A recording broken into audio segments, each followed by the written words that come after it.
want to talk to you about genetics, environment, and keto. And this really has to do for anyone that's tired, exhausted, not getting a lot of results, not moving the needle, and is looking for a way to improve their health. Whether it's losing weight, having more energy, being more focused, not having ups and downs with your sugar levels, something that's going to be helpful. And a lot of people want to know, what's the relationship? Are there genetics that make it less favorable for me to go keto? So when you talk about the genetics, the environment, and whether or not keto is effective, you really have to take into consideration, why are you doing it in the first place? Because ultimately, studies show that it is effective for metabolic weight loss, for type 2 diabetes, for brain health. However, there's a lot of misconceptions about what keto is and what it isn't. And this video isn't really going to get into the exact science of keto, but what I want to do is talk to you about, are there unfavorable genes that can make going keto more problematic for you?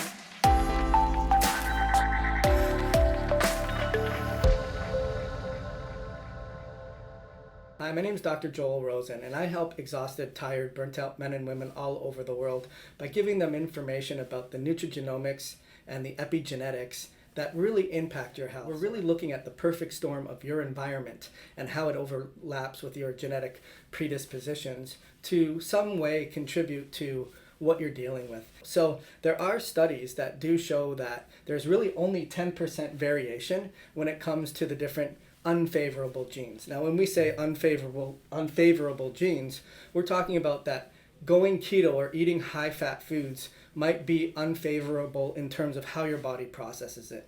As far as if it is favorable, then potentially your body doesn't process glucose effectively and you're more set up to process healthier fats. So it ends up being obesogenic, meaning it's creating obesity. It's increasing your BMI. It's having unfavorable metrics with your blood work, with your cholesterol, your triglycerides, your HDLs, that whole profile. And the whole reason that you're doing this is to improve that. So the difference came down to a whole food, low carb, high fat type diet. And that means sensible stuff, having good saturated fats, avocados, healthy oils. If you don't have reactivities to milk fats and dairy, as long as there's a lot of considerations, is it pesticides, is it corn-fed, is it antibiotics? So there's a lot that goes into cheese and the consideration of that. But we're just talking about, what did JAMA find? JAMA published a finding in 2018 that the whole food, low carb, high fat profile actually improved the cholesterol markers and the lipid profile. It comes down to lifestyle factors. So if you're going to ask a question about, do I have bad genes? And there's only 10% variation with studies that are showing this. And ultimately, you have to do it properly and eat good healthy fats, moderate to low carbs that are made from the earth, that are very good with fiber and so forth. What it really comes down to is lifestyle factors. So diet is what we're talking about right now, but exercise, movement. And movement is essential. Movement is really the great divide of healthy and unhealthy. If you were to patent a drug on how effective exercise is for so many different biomarkers and markers of longevity and just health and wellness, it would be off the charts. Doing that is a big part of how your body processes energy.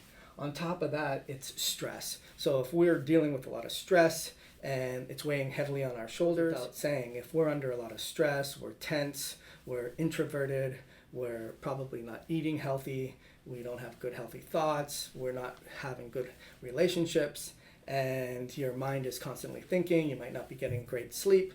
All of this is going to impact whether or not genetics and environment and keto should work together. So in conclusion, it's really important to consider not just what genes do you have that might be unfavorable, but what is the environment that you're living in that's creating the inflammatory responses in your body. It's not whether or not you have bad genes that don't allow you to process keto.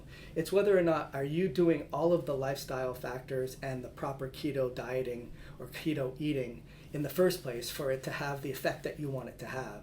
Supposing you're trying to lose weight, you're trying to get more healthy, you're trying to get better brain health, you want to wake up feeling refreshed, or maybe you're trying to do all of these things. So I don't know about you, but if I adopt a whole food, high fat, low carb profile, rich with good healthy fats and oils, that I will improve my lipid profile, then I would be all in on that. So it really behooves you to make sure that you do the other things, walking, dealing with your stressors, and understanding what other genetic factors that can be creating more inflammation that makes you not process healthy fats effectively. And on our next video, we'll discuss the top 5 genes that I find that fit this category of, okay, it's not necessarily processing fats, it's involved in the 3-dimensional connection to that, and that will help us understand even better what we can do to make sure that we improve our own health. Make sure you subscribe to our video. We make very similar content like this.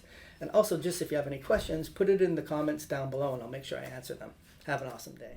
Hey there, I hope you're getting tremendous value out of our videos. If you are, make sure you like our videos, subscribe to our YouTube channel, turn on your alert buttons, and then check out the description below because I have a free masterclass that will teach you how to 10x your energy levels in the next 12 weeks and finally end your energy and exhaustion nightmare.